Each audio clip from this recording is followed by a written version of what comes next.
Welcome back. Now you're going to see several elements on the dashboard inside the API console. And typically you're going to see the first level that says start prompting with Claude. However, one of the best places to start is going to be generate a prompt. And what you can do here, you can get Claude to help you generate specific prompts. And what you want to do here is you want to describe what it is you are trying to do. So what we have here is we have what it is that we want. And so what we can do here is we can click generate prompt. And what Claude will do is Claude will go through the process of generating a prompt that we can use inside of Claude.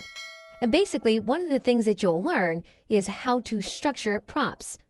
And so you're going to see a fairly detailed method of creating the prompt that you want, which not only can you use inside of Claude, but you can also use as a pattern for other prompts that you want to create. What we can then do is click continue. And we can begin to edit the prompt inside of the workbench. We want to make sure to give your prompt a title. You can then begin to use some of the other elements inside of the workbench for this specific prompt. Okay, so with that, thanks, and I will see you in another video.